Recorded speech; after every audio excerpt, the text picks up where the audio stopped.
Assalamualaikum warahmatullahi wabarakatuh. Ananda tercinta, kelas 9. Kita masuk kepada pelajaran akidah akhlak. Jumpa lagi dengan Mr. Su, tapi dengan pakaian yang berbeda. Ya, anggap aja ini sebagai termizo. Baik, salah satu dari rukun iman adalah iman kepada hari akhirat. Ini merupakan rukun iman yang kelima. Hari kiamat itu pasti akan datang. Inna sa'ata atiyatun la raiba fiha walakinna aksarun nasi la yu'minun. Sesungguhnya peristiwa kiamat itu pasti akan terjadi, pasti akan datang. Tidak ada keraguan di dalamnya, tapi kebanyakan manusia tidak beriman. Orang kaya mati, orang miskin mati, itu juga merupakan kiamat. Nah, suatu hari Nabi kedatangan tamu orang Badui bertanya tentang masalah kiamat itu.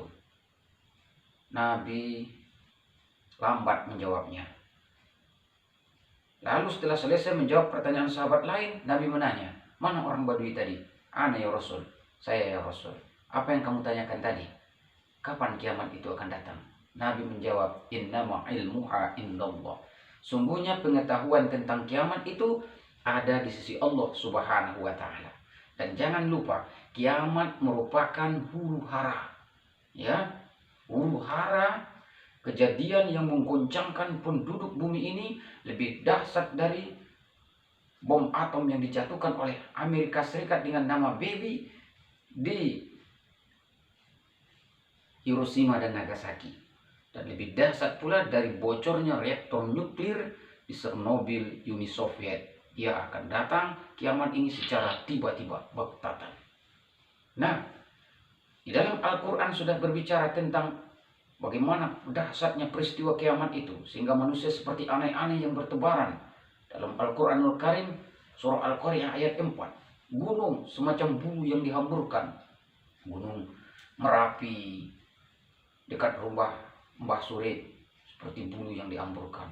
Gunung Semeru, Gunung Kerinci, bahkan Gunung Fuji yang ada di Jepang, Mount Everest juga seperti debu, ya, seperti bulu yang dihambur-hamburkan. Itu kedahsyatan hari kiamat itu.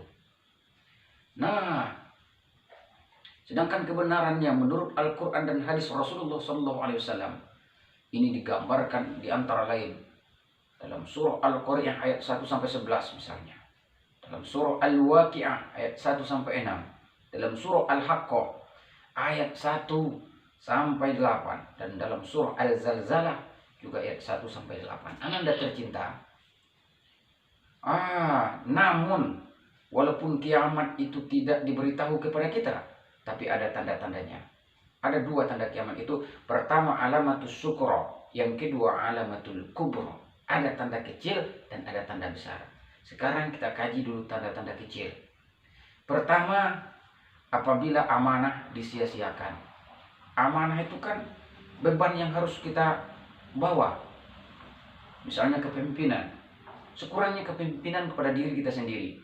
Kalau Ananda pergi sekolah, lalu Ananda malas belajar di sekolah, maka berarti Ananda sudah menyia-nyiakan amanah.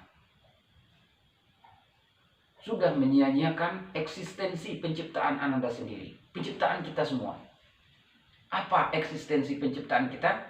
Wa ma khalaqtul jinna wal insa illa liya'buduni. Dan tidak kuciptakan jin dan manusia kecuali untuk beribadah kepadaku. Jadi belajar dalam pengertian luas sudah merupakan ibadah kalau memang diniatkan untuk lillahi ta'ala. Kecuali hanya sekedar mengejar ijazah, ya, sekolah tinggi, dapat lapangan kerja, akhirnya jadi orang, cuma itu saja niatnya. Itu sama dengan apa yang dia keluarkan dari dalam perut. Ya, amanah jangan disia-siakan. Apabila kita dikasih kepercayaan sebagai pemimpin, pimpinlah sesuai dengan apa yang diajarkan oleh Rasul Sallallahu Alaihi Wasallam. Bersifatlah siddiq, benar, amanah, dapat dipercayai. Tabligh, mau menyampaikan kebenaran walaupun pahit. Dan patona, bersikaplah bijaksana. Jadi sekarang ini banyak amanah yang disia-siakan oleh manusia. Terjadinya korupsi, ya, manipulasi, illegal logging dan lain sebagainya, ya, kerusakan lingkungan. Ini amanah yang disia-siakan oleh manusia. Zaharul fasadu fil barri wal bahri bima kasabat aydin nas. Yang kedua, banyak terjadinya perzinahan. Kenapa? Karena jalan zina itu pada saat sekarang ini banyak. Kalau pada zaman dulu paling-paling sekedar lewat buku porno.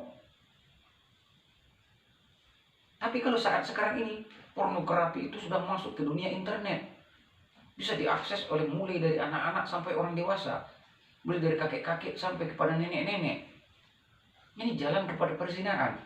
Dan kita, ananda semua, wala taqrabu zina innahu kana fahisatan wa sa'a sabila.